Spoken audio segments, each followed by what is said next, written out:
এবার পৌরসভায় নাগরিক সেবা প্রসঙ্গ। ঠাকুরগাঁও সদর, রানী সংকৈল ও পীরগঞ্জ পৌরসভার মেয়র অনুপস্থিত থাকায় ব্যাহত হচ্ছে নাগরিক সেবা। পৌরসভায় এসে সেবা না পেয়ে ঘুরে যাচ্ছেন সেবা গ্রহীতারা। ঠাকুরগাঁও পৌরসভার সামনে থেকে বিস্তারিত জানাতে যুক্ত হচ্ছেন এম এ সামাদ। সামাদ, কি অবস্থা জানাবেন সেখান থেকে?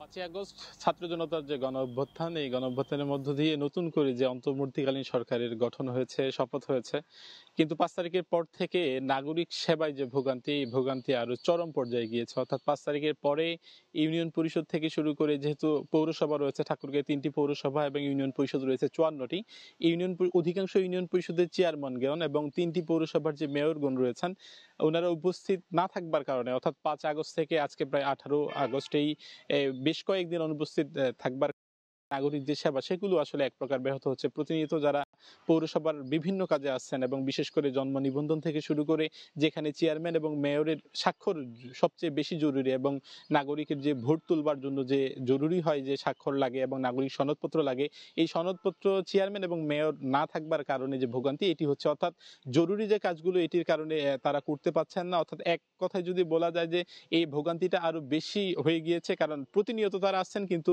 মেয়রেরা উপস্থিত না থাকবার কারণে তারা এই যে কাজগুলো, সেই কাজগুলো তারা করতে পারছেন না। আমরা গতকালকেও কয়েকজন যারা এই পৌরসভায় এসেছিলেন তাদের সঙ্গে কথা বলেছি। তারা কিন্তু প্রায় বেশ কদিন থেকে, গত সপ্তাহ তারা প্রায় প্রতিদিন এসেছে যে কখন মেয়র উপস্থিত থাকবেন এবং মেয়রের কাছ থেকে তারা স্বাক্ষর নিয়ে তাদের কাজগুলো করতে পারবেন, কিন্তু গত সপ্তাহেও তারা কোনো ধরনের উপস্থিতি লক্ষ্য করেননি। তবে গতকালকে আমরা এই ঠাকুরগাঁও পৌরসভায় এসেছিলাম। আমরা শুধুমাত্র যতটুকু শুনেছি, আমরা এখানে দীর্ঘ সময় অবস্থান করার পরেও আমরা দেখিনি যে ঠাকুরগাঁও পৌরসভার যিনি মেয়র তিনি এসেছিলেন, কিন্তু কিছুক্ষণ থাকবার পরেই তিনি এখান থেকে চলে যেতে বাধ্য হন এবং তারপরে এখন পর্যন্ত, গত 5 তারিখের পর থেকে এখন পর্যন্ত কোনো মেয়রই দীর্ঘ সময় ধরে বা নিয়মিত যে অফিস করার কথা সেটি তারা করতে পারেনি। এই কারণে নাগরিক যে ভোগান্তি সেটি কিন্তু হচ্ছে। আমরা কথা বলেছিলাম ঠাকুরগাঁয়ের যিনি জেলা প্রশাসক রয়েছে তার সাথে।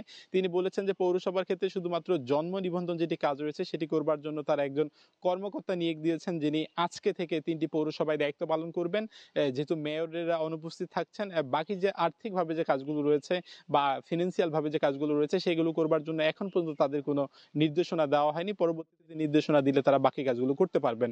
সব মিলিয়ে যদি বলা যায় যে যেহেতু মেয়রেরা উপস্থিত থাকছেন না এবং অন্য দিক দিয়ে জেলা প্রশাসক বলছেন যে প্রজ্ঞাপনও তাদের হয়েছে যে একজন কর্মকর্তা নিয়োগ দেওয়া হবে, আজকে থেকে যে নাগরিকের জন্ম নিবন্ধন যে সেবাটি সেটি আসলে চালু হবে। তবে নাগরিকদের প্রত্যাশা, যেহেতু নতুন করে অন্তর্বর্তীকালীন সরকার গঠন হয়েছে, নানান ধরনের কাজ এই নাগরিকদের করতে হয়। এই ইউনিয়ন পরিষদে এবং পৌরসভা যেগুলো রয়েছে সেগুলোতে যাতে করে সব ধরনের যে সেবাগুলো রয়েছে সেগুলো যাতে করে চালু করা হয়, তবেই নাগরিকের যে স্বস্তি, এই স্বস্তিটা ফিরবে।